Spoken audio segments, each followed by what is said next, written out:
Welcome to my podcast. Today's dream, tomorrow's reality. My name is Vickie Poole. I am a master transformational coach and hypnotist specializing in habit change.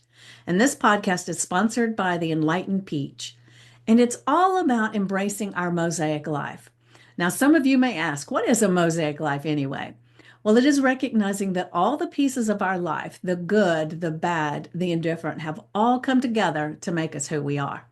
You change any one thing, and we are different. With that in mind, I invite you to embrace your perceived imperfections and celebrate who you are. This podcast is unedited and raw, just like life. And I am your host, and I have a special guest with me today that I'm going to introduce in just a moment. But before I do, I would love to ask you to do me a solid, and that is to leave a comment, ask a question, and then definitely remember to like, subscribe, and share. So now let's get started. So this lovely lady right here is Jennifer Sobel. I do say your name right, don't I? Sobel? You did. All right, Thank you. perfect, perfect. And the interesting thing about how we came to know each other, not that we know each other that well, hmm but a friend of mine and I were creating a program, and in that program, we were going to have some little belly dancing clips so that people would move their bodies in a fun way. And in the process of doing all of this, the person that was going to create the videos ended up having a family emergency and couldn't do it. So we started looking for someplace else to get the belly dance videos. And my friend Christine, who we're doing the program together, she said, I've seen some really cool videos on Instagram. Check her out. So I went and checked out Jennifer, and to show that you can reach out to anybody, because she has a huge following. She's big, she's a big deal. And I reached out and said, hey, I would love to connect with you. And so here we are. She's on my podcast. She's been in my group and shared some of her expertise. And so I'm so excited, because sometimes when you reach out to people that are doing the thing, you don't think they're going to reach back out. And so I kind of thought, I was like, whoa, she reached back out. So Well, that's because you're doing the thing too. yeah. So don't underestimate that. You are Okay. also doing the thing. Well, Well, thank you thanks for for that. having me. Yeah. Yeah, I'm happy to be here. Yeah. So she has a membership program that I'm involved in right now, just getting into the videos and stuff. But I would love to, let's go back and look at, when did you get the love for dance and then move into the belly dancing, or maybe the belly dancing came first? I don't know. Go ahead and let's hmm let's let's talk about Yeah. it. Yeah. Well, I feel like I've been into dance for as long as I can remember. Like, Okay. there's a picture of me. I was probably 4 years old with a tutu bigger than my head, and horrible eye makeup, for some recital. But that was my happy place, was dancing. So I did dance for many years, from that young, and ballet and jazz and all that stuff. But it was really when my dad took us to the Moroccan restaurant called the Marrakesh in Las Vegas, where I was born, that I fell in love with belly dancing. And even though I didn't start learning then, that's when I fell in love with it. When the dancer came out and her beads were flying and her hips were shaking, and I just thought, wow, this is just amazing. And she came to our table after her performance, and she must have seen that on my face because she took off her necklace and she gave it to me right there. And Ah, I still beautiful. have it all these years later. I mean, that was probably, I don't know, 40 years ago. And I Wow. still have this necklace. And, I think about that day a lot, and I think, did she spark something in me, or did she reawaken something that was already there? Mm. And when I I love started, that little inflection yeah, there. Yeah. yeah. And I feel like once I started learning belly dancing, it was like my body knew how to do it. So I feel like I have, everybody believes different things. I believe in reincarnation. And I think I spent many lives belly dancing. And it was like I was picking it up again in this life. And I think the gift for me in this lifetime was that I have been able to use belly dancing as a healing modality. Mm. And, I started my career in acupuncture. I got my master's in Chinese medicine, and I did that for about 5 years. And I eventually stopped practicing, which felt very confusing to me at the time. Why did I spend all that money and that time? It's a 4-year program, and then not continue doing it. But I feel like it's really come full circle because for me, dance is a healing art. Hmm. I mean, ballet might not be, but let I'd me hate to see those rephrase that. people's feet. Yeah, I think belly dancing is a healing art if Hmm. we use it in that way, because the way that I want to teach my students is not focusing on the technique part of the dance. It's focusing on the healing aspect of the dance to help Yeah. us heal our body, mind, spirit, heart, um, past trauma, all kinds of things. And so I really, now it all makes sense to me. And then my program, the Belly Dance Solution, was all about helping women it is currently about helping women strengthen their pelvic floor through belly dance for so many women who suffer from bladder leaking. Okay. And so I really used it. I've discovered, let's say, how healing belly dance can be. And one of the ways it can heal is with bladder leaking. And I've had, I don't know, 35,000 women join the belly dance solution for their bladder leaking, and been in Women's World magazine twice and First for Women and podcasts and things like that. And I really want to get that message out there because it's a huge problem that women have. I don't know if you know, but 1 out of 3 women have this Hmm. Yeah. or will Well, have it in their just lifetime. just out of curiosity, and I know you don't want to give away your trade secrets, Mm-hmm, mm-hmm. but what is different about belly dancing in general or and doing it for your pelvic floor? Yeah. There is a difference, I'm assuming, right? Or Well, no? yes and no. So, I mean, I didn't even know that belly dancing could strengthen the pelvic floor Okay. until one of my belly dance students, one of my regular belly dance students, came up to me after class one day with a big smile on her face. And she was like, I have something to tell you. And I was like, what? And she was like, well, since I've been belly dancing, I don't have bladder leaking anymore. And that's when I discovered that connection. But had she not told me that, I wouldn't. Yeah. But at the same time, she wasn't doing belly dance for that purpose, and yet she still had that benefit. Yeah. So I think that It's just one of even the if you side didn't know, effects. I think it's just one of the side effects. Yeah. But I think that there are a lot of women that could belly dance and not get that benefit. But if they learn a little bit more about the mechanics of the movements that are particularly strengthening to the pelvic floor, which is what I Okay. work on in my program, I think that if they weren't getting a benefit before by really focusing on those movements and having a greater awareness Hmm. of the muscles that they're activating when they do that movement, they can get that benefit. Because, I run ads on Facebook for my program, and I see a lot of comments in there like, oh, I've been doing belly dance for years. I haven't had that benefit, or never worked for me. Or, I've been a belly dance teacher. I never had that benefit. Okay, first of all, nothing works for everybody Yeah. 100% of the time. So there is that. But I think that even for people who maybe haven't experienced that benefit, by maybe focusing more on those really powerful pelvic floor strengthening belly dance movements, they could get a benefit if they hadn't before.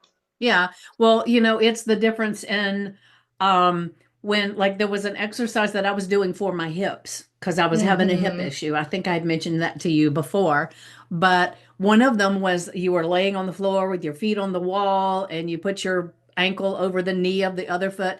But when you lifted, you were supposed to be making sure you used your butt muscles and not your back, not Hmm. using your Right. shoulders, not so it was like focused onto that one Right. muscle that created, and Right. you could when you could feel the difference, you know. So I guess it's the Mm-hmm. same thing when you're doing the belly dancing. Let's say, for instance, Mm-hmm. it's like make sure you're holding your abdomen in or whatever that muscle that Right. you want to do. You can feel the difference, and you can do it all without utilizing those Mm-hmm. specific muscles. You just get better Mm-hmm. benefit from using those specific muscles. So that's what you're talking Right. about, right? Yeah, exactly. And I mean, the other thing that I think really comes into play is that, in our modern lifestyle, most of us sit most of the day. And that creates a lot of imbalance in our body, a lot of muscular imbalance. And it also puts our pelvis in this position where it tilts forward, From which sitting? also, yeah, from sitting, Okay. because it shortens your hip flexors. Okay.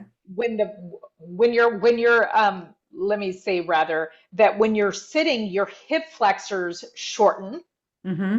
they get tighter, and that is what makes the pelvis tilt forward. Okay. And that's also connected to why a lot of people have low back pain, is because it creates this overarch in the lower back. Mm-hmm. We have a natural lumbar curve, but if that pelvis is tilted too far forward, it creates an excess lumbar curve, which is also called lordosis. And a lot of people have that. It also deactivates your glutes. So there's this thing called glute amnesia, Hmm. because the tight hip flexors also deactivate. It's like they turn off the glute muscles. So if your pelvis is constantly in that position and you're not aware of it, you may not be activating your deeper core or pelvic floor muscles. So you could be doing all these movements and in that position, which means you're not fully activating them. So by learning more about the mechanics of it and that greater awareness, can create incredible results just from awareness and mechanics and posture alone. And I've spoken with physical therapists who've purchased my program and wanting to understand more, like from a physical therapy perspective, how is the belly dance helping the pelvic floor? And, I've talked to a few of them, and they've all said some variation on it's part of it has to do with the posture, the awareness, just that alone is a huge shift. And, once you start to realize when your pelvis is tilting forward all the time, you start changing how you walk, how you move through the world. Mm-hmm. And I think that that's the other kind of magic of belly dance, is that it does change how you move through the world and how you feel in your own skin. Yeah, see, to me, the how you feel in your own skin is the biggest benefit. Because to me, I've talked to you before, and I had a program called Body Beautiful because so many people spend all their lives mostly condemning the body that they're in. And, Hmm. and it may not be perfect, but it functions perfectly if you take care of it.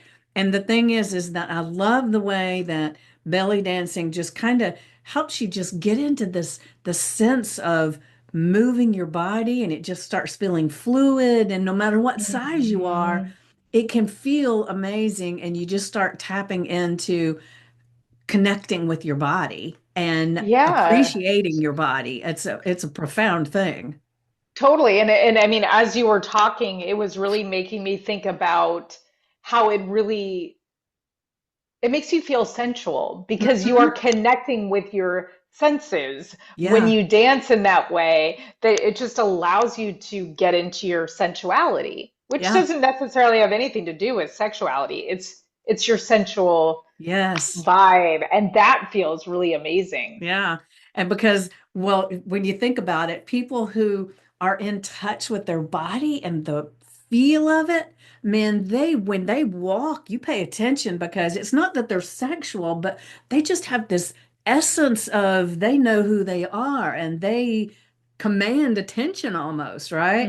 Hmm. And someone who's not, they kind of hump over a little bit more. I mean, there's a lot about body posture, but belly Right. dancing really connects you with your body in such a profound way of, every piece of your body, you Hmm. know?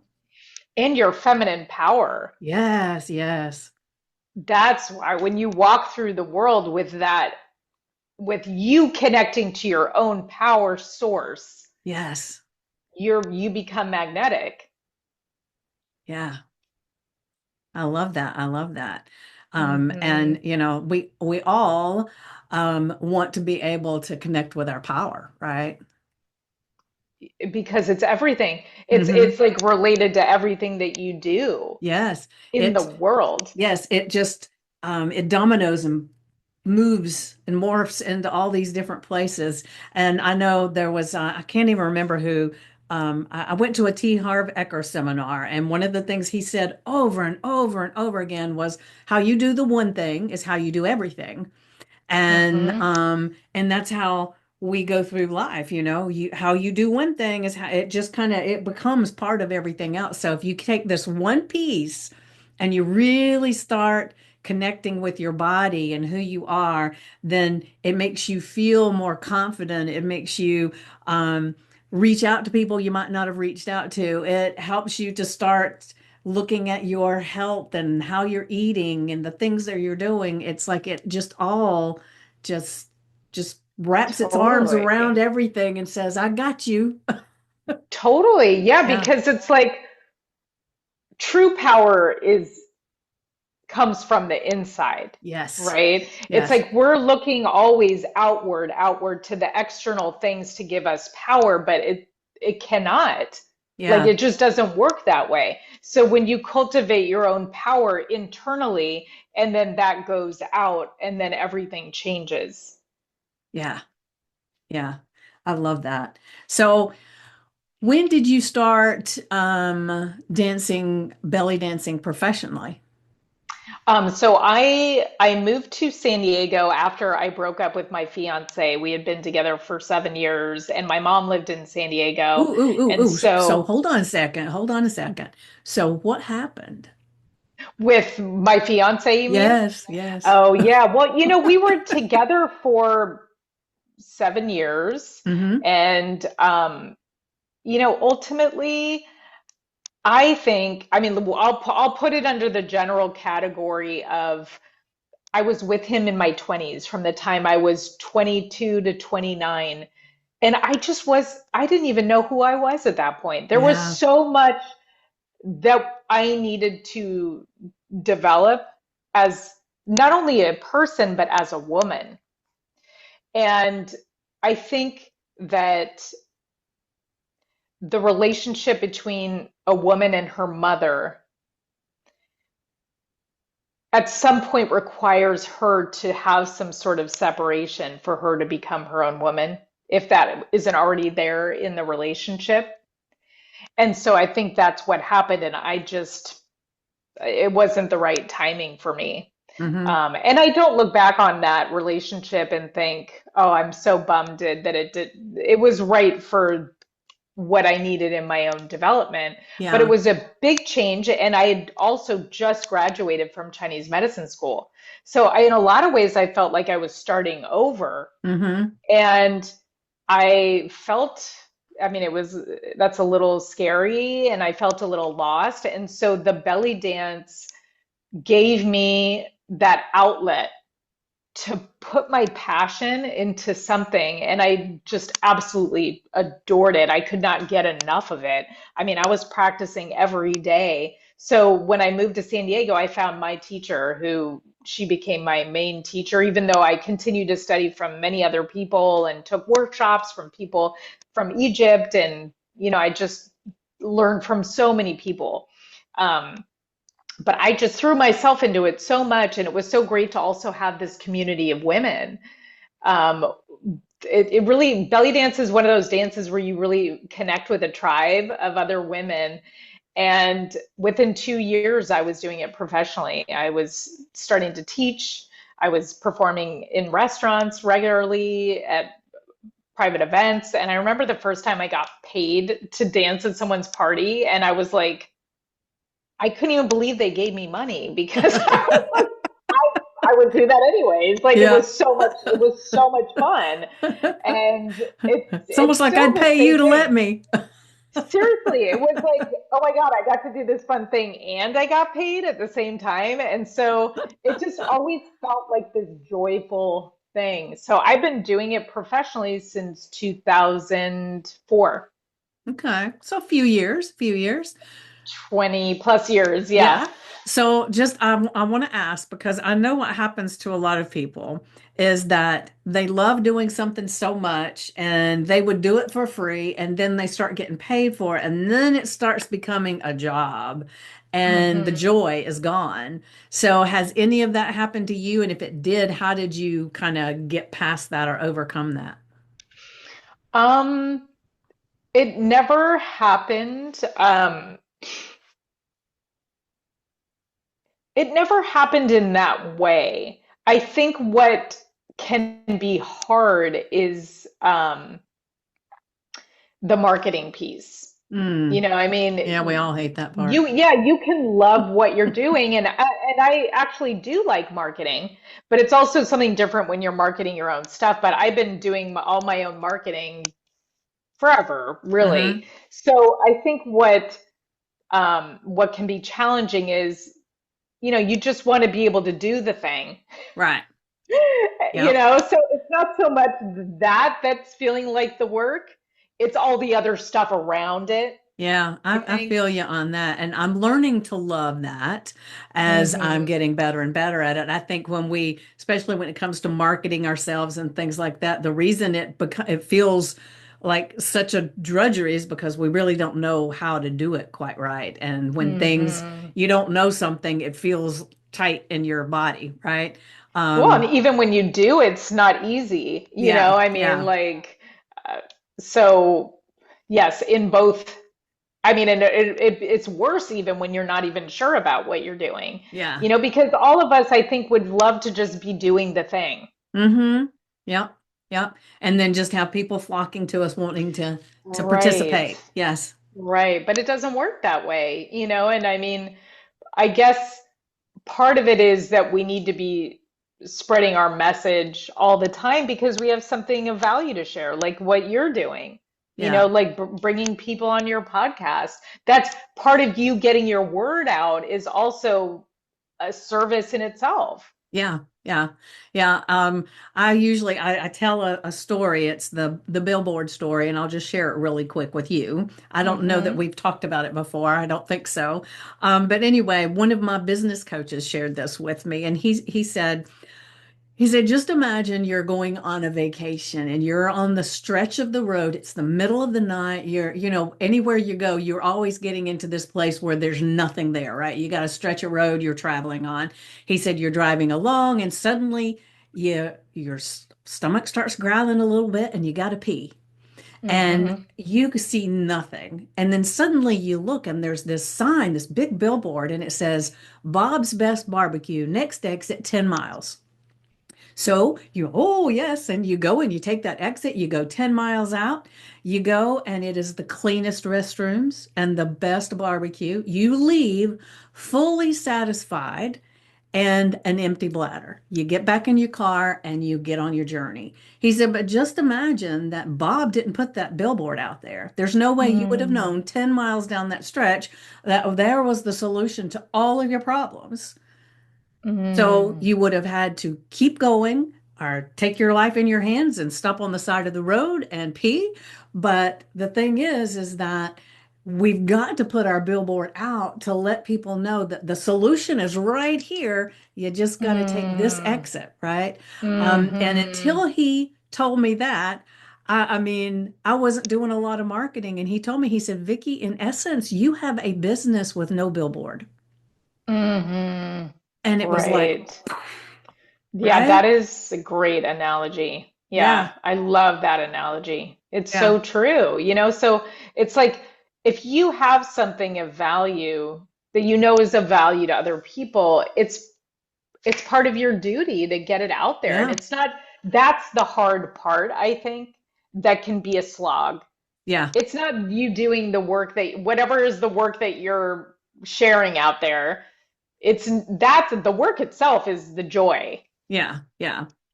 It's kind of at some point, because what is it? We're told a lot as kids, or I know The thing I heard a lot was it's not nice to toot your own horn, you're being prideful, you're being, all of these things. And so people start feeling like, you're not supposed to shout out what you do. You're just supposed to sit around and Mhm. wait for people to notice it, you know? Right, And so right. it goes against, what we've been taught, which is one of the things that I help people with hypnosis, because it's a big thing that's going on in your mind, right? And Hmm. so it's beautiful when we can actually share with people what we're doing, like you're sharing now. You shared when you came into my Hmm. group, and you shared because I found you because Christine saw you on Instagram. Now, if you hadn't been Hmm. putting that billboard out on Instagram, I never would have known you then either. So it's like all of these little pieces that we don't even notice a lot of times are the things that connect us. Right. Well, it's funny because you were saying, we're told, don't toot your own horn and stuff, but then we're also told, and this is, I think, the piece we really have to hold on to, that sharing is caring, Ah, yes, yes, yes. But then and that where the clog in that one is, that implies you do everything for free. you're sharing the message of what you do, Mm-hmm. but the delivery is not free. But Mm-hmm. there's so much that we can Oh, I see. share, I like, see. I got you it. know, Yeah. you're I love that. sharing what you do. The billboard is the share. Right.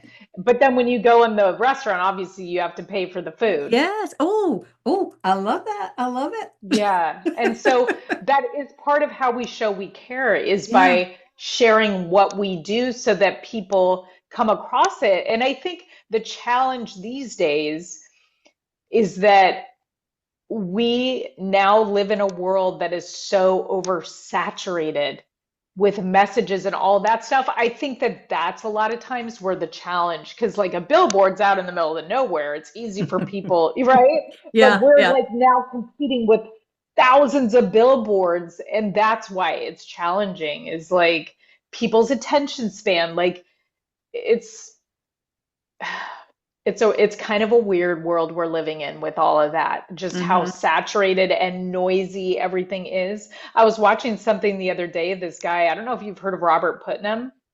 Mm-mm. He wrote this book called Don't Bowl Alone or something like that. And it's basically about social capital and how um, societies and society is really upheld through the connections that people have Right. with one another. And that he was saying that he was actually on Trevor Noah podcast Okay. last week. I forget the name of his podcast. It's great, great. I recommend everybody to listen to this podcast episode. I think it will change how you view things. But he was saying that in terms of the data, people actually they're working less than they ever have. So we should have more time to connect with people, but people are spending more time on their screens. So the time that they saved with not having to work as much are now going into screens. And it's not to the benefit of social media platforms to have you go out there and be connecting with real people Mm. because you can't monetize that. Yeah. And that's where we're really losing, and we're losing that connection with each other. So also that we can understand each other instead of feeling like we're always at odds. Because he Yeah. was saying, people used to be in bowling leagues. And so you'd be in a bowling league with, 10, whatever people. They didn't necessarily share your political views, but you could start to see each other as people. Right. And that's how things come together instead Yeah. of constantly being moved apart. Yeah. Yeah. Well, there is definitely a thing about keeping people disconnected for sure when it comes to all of that stuff, right? The thing that's interesting is, I have just in the starting in October or no, August, of last year, I started meeting more people that I was meeting online, meeting them in person. Great. And yeah, I flew to San Diego to see my one of my mentors, Stacy Lauren. She did her TED Talk. So I went to go see her do her TED Talk, and a bunch of us that are in her world, we met, and it was like, even though we were meeting for the first time in person, it was like we had known each other forever. And then Right. and then since then, I've actually met a couple of people that I've had on my podcast that I found out lived local, at least Hmm. local-ish.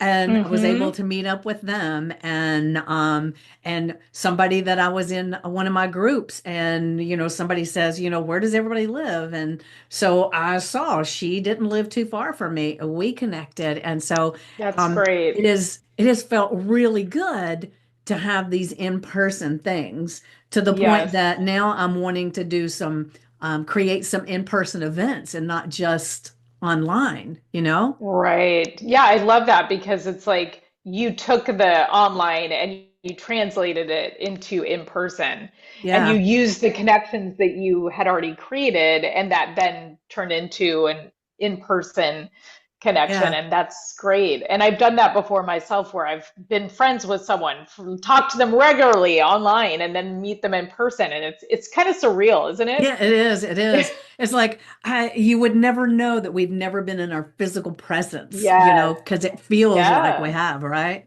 It's true. It's totally Yeah. true. And Yeah. some of it I think comes from like interviews and conversations like this, because this isn't just an interview, it's a conversation where we're getting to know each other. Exactly. And Yep. that's what I like to say with my podcast. I tell people all the time, I said, just pretend we're sitting in my living room with a cup of tea or a glass of wine and a fire in the fireplace, and we're just having a chat, just like you normally would. It's not a Exactly. question and answer. It's not, me sending you some preconceived ideas of what I'm going to talk about or anything. No, it's just let's Right. let's connect and get to know each other. Totally. Yeah. Yeah. And Yeah. that's what makes us feel good. It's Yeah. that. Yeah. I agree. I agree. I love it. Hmm. So I would love to know I mean, you've got your online presence, you're on Facebook, you're on Instagram, and I'm assuming you're in other areas as well. I don't know, but I would assume. And the thing is I know you've got your programs, you've got your membership thing. So what do you see going forward? Is it just that's going to just keep getting bigger, or is there something that you've got cooking up in here Hmm. that is wanting to be birthed and it's going to happen this year? I think for Hmm. me, Big question. yeah, it's a really good question. It's a big question. It's a good question. Um, I think for me, it's about because for what, 4 years created so much stuff. I mean, my Feminine Fire membership has like 450 videos in there now. And I mean, I just created. And I think where I'm at right now is not necessary is could be repurposing or refining what I already have Hmm. and getting better at reaching more people who can be helped by what I've created instead of creating something new. Because I love creating, I really do. But I think that part is done now. And I Okay. need to just get the message out there in a bigger way. Like, I mean, I've had whatever 35,000 women join the belly dance solution, but you think of how many people are out there that don't even know that Yeah. belly dance is a possible solution for their bladder leaking and they're living their day-to-day lives restricting what they're doing because they're worried about leaking. They're not going on trampolines, they're not jogging, they're not doing all kinds of stuff because they don't know about this possible solution that to me has so many other great side benefits and zero negative. I mean, what's the worst thing you could happen? You you get a strong core. You feel more confident. Yeah. It's just Yeah. like That I is don't the know of worst thing that any could happen. possible solution for bladder leaking. Not a Yeah. single one on the market that Well, not only has no negative side effects, but actually has all these positive side benefits that are going to make you feel better no matter what, whether you've solved the problem or not. Right. And you probably will. Is it okay if I share something with you? Yeah. I see you speaking on stage and sharing this in a bigger arena so that more people can see your billboard. But as you're Mm-hmm. talking about all, especially the pelvic floor thing, I'm thinking, Mm-hmm. there are so many people that have issues with that that would love a solution. And Mm-hmm. so you getting on a stage and talking about it, maybe with the medical professionals and, people that are helping people with that kind of thing and they want to make it better without having to do the Mm-hmm. medicines and the leaky undergarments. I mean, now they're even trying to make them pretty. I mean, come on, Mm. right? Oh my God, I Uh, know. Yes, so anyway, nothing like it's wearing an true. adult diaper. Right, to make you feel sexy. Yeah. Right, right, exactly. And and there's so many companies out there. And I mean, women who have to wear pee pads on a regular daily basis, that's also so expensive. It's Mm-hmm. really expensive over years when you add that up. And thank you for saying that about speaking on stage. And that is something that I would like to do is speak at, on stages or conferences or whatever. And I'll just put this out there to this is like my lighthouse moment. I'm going to shine the light, and if anybody in your audience hears me right now, I feel like the next step that for me that I would love to do that would lend credibility to me being on stages. I think the first step is I want to do a study with belly dancing and incontinence Okay. that would get the attention of the medical community where they would say, you know what, this is valid. Mm-hmm. These are good results. You know what? I'm going to recommend that to my patient. There's no side effects. Give it a go. There's some good research behind it. That would be cool. I would love to find someone who would want to partner with me to do some research, some scientific medical research, Okay. show that this, because I believe that it is. And there actually was a scientific study that was done that appeared in the Journal of Physical Therapy Science Mm-hmm. where they studied the effectiveness of belly dancing for incontinence, for stress Okay. related And what incontinence. was So their they uh found it to be effective. okay. It was a small study, though. And so I'd like to do a bigger study. Okay.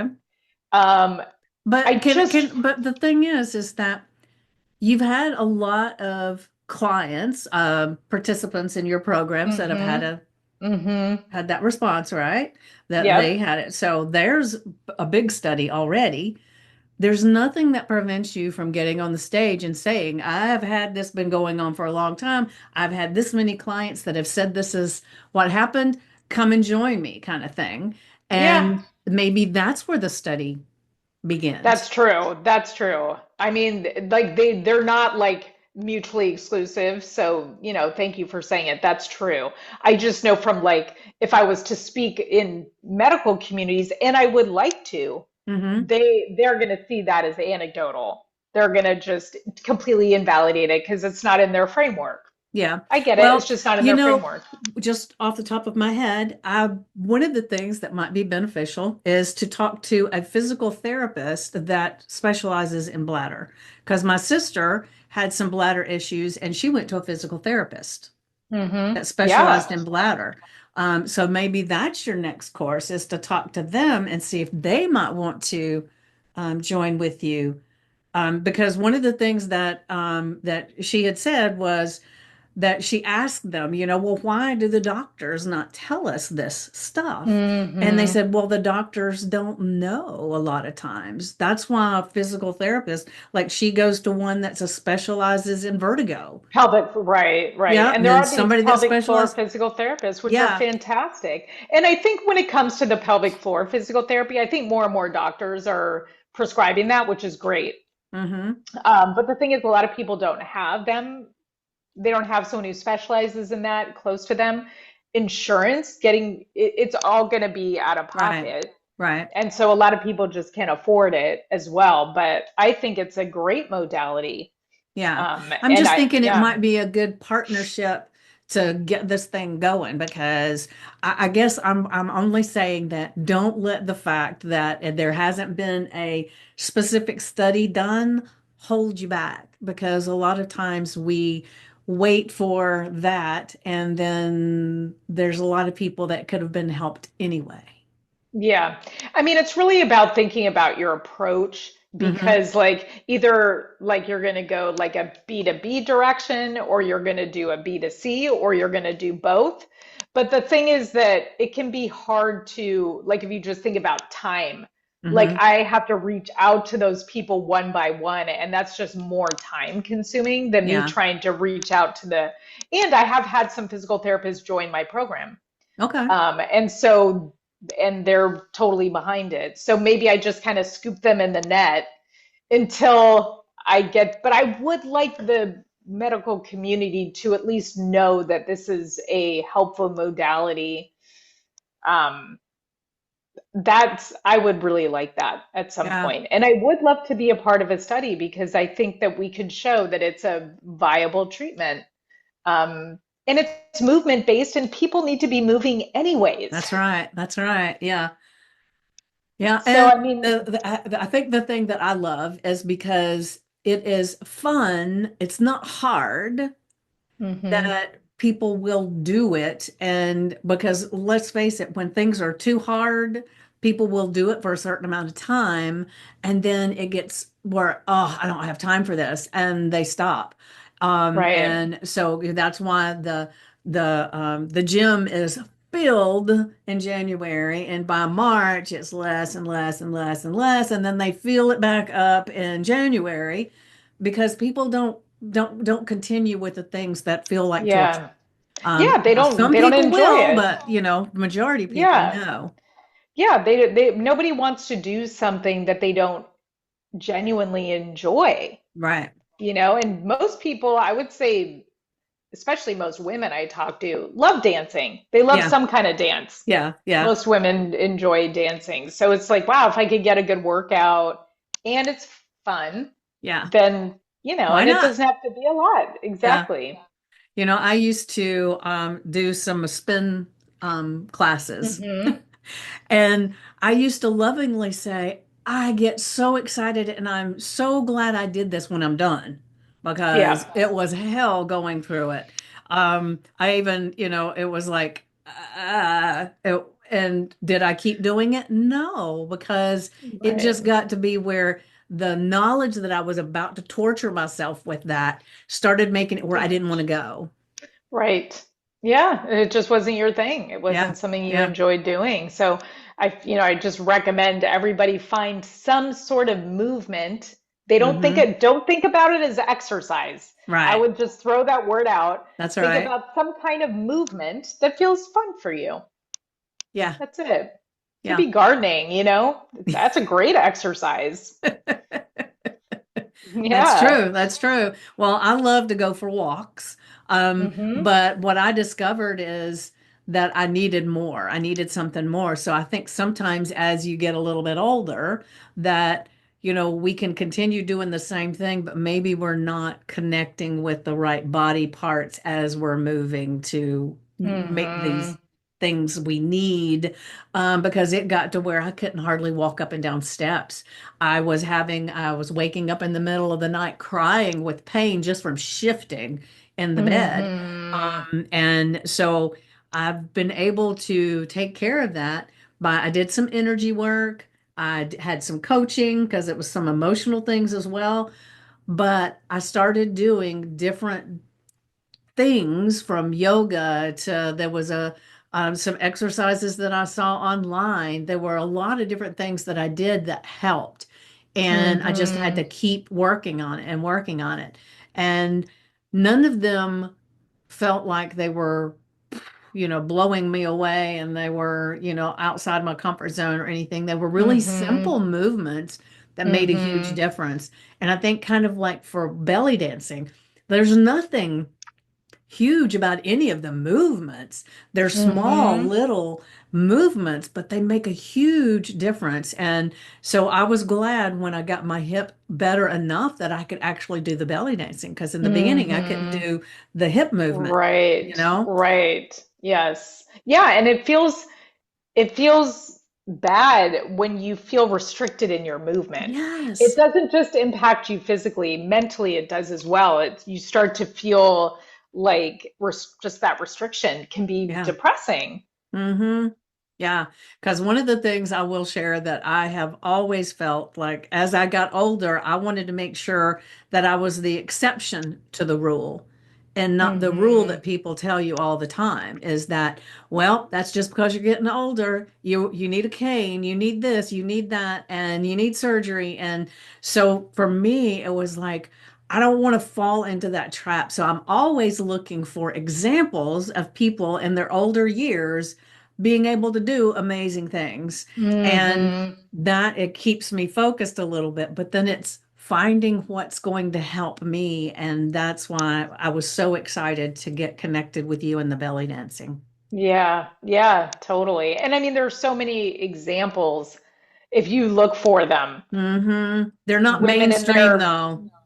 That's not what Well, people some tell of you them about. are. Some of them are, but you know, they may not show up on your feed all you know what I'm saying? But Yeah, there's some women out there that are 60s, 70s, 80s that are so strong and yeah, so fit and so healthy. So like it's not an age thing. It's just yeah. what we do with our body. Yeah, I even had this conversation with someone the other day. She was telling me something that was going on with her body, and she said, everybody has this at my age. And I said, is that true? I said, I see people that are your age and they don't have that. I said, if it was truly an age thing, every single person that's that age would have it. I said, it's a Eh, lifestyle and Lifestyle. there's a way that you can make it better if you choose Yes. to, you know? Yes. Yes. It's a lifestyle thing, Mm-hmm. and corporations, they don't want us. There's a lot working against us being healthy, but we have to take ownership Mm-hmm. and cut through all of that Take and just get, responsibility for our yeah, own. yeah, and Yes. get back to basics Yeah. because lifestyle is actually super simple. Yeah. It's Yeah. really, really easy. Move Yeah. each day, eat vegetables, good protein, no process. It's the simplest thing. Yeah. Yeah. It's just Going back about to the doing it. basics. Yeah, go back to the basics. Yeah, yeah, I love it. Well, I want to ask you really quick because we're getting close to time. I know we had a time thing we were trying to stay in.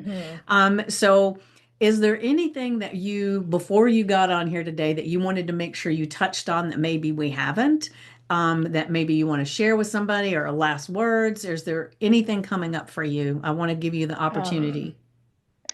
yeah, I guess something that just came to mind. It wasn't something I thought about before, but just when you asked me that question, um, I just want to give voice to that any woman can belly dance.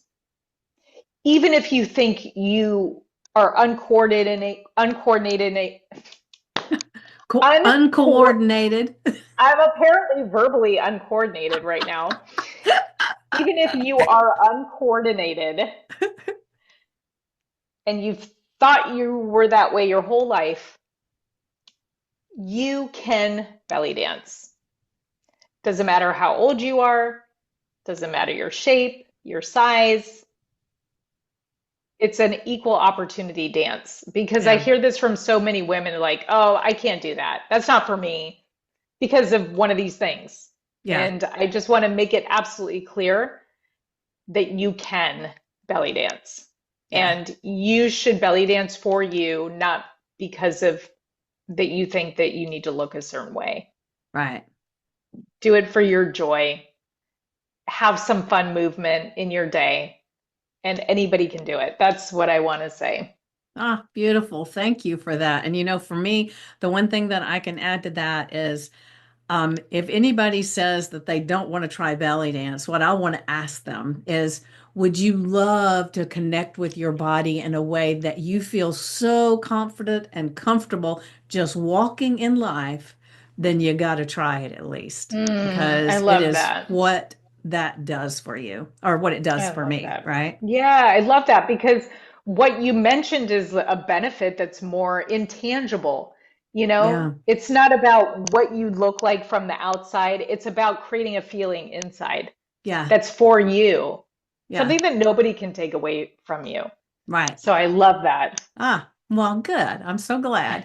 And so I want to say thank you so much for being Thank you here for on my having me. podcast today, and for being so kind and gracious to come into my group, stand up Of and stand course, out, and sharing in there as well. And I definitely want to stay connected, and I want to hear definitely. how you're getting along with this speaking thing because I Okay, thank see it. I you. see it in you. Okay, thank I'm you. looking forward to it. Thank you. Well, I joined Toastmasters like a year and a half Ah, ago in preparation for that someday. So I've been working on my speaking skills. So, oh, someday I beautiful. will do that. I love it. Well, we're going to say quickly, not someday. We're going to Yes. do it. We're going to do In it, the right? near future. Yeah. Yes, Thank yes. you. I love it. And so I want to leave everybody with the quote that is one of my favorite quotes. And I don't know why, I still don't know remember who did it or said it, but it's the best way to predict the future is create it. Ah, Mm, doesn't that sound good? it's a great quote. I love that Yes, one. That's it so good. is. All right, Thank you so everybody. much for Thank you having so me. much for being here. Thank you. And everybody, make sure you like, subscribe, and share, and ask questions if you would like. But till next time, I'll see you later, guys. Mwah. Thank you.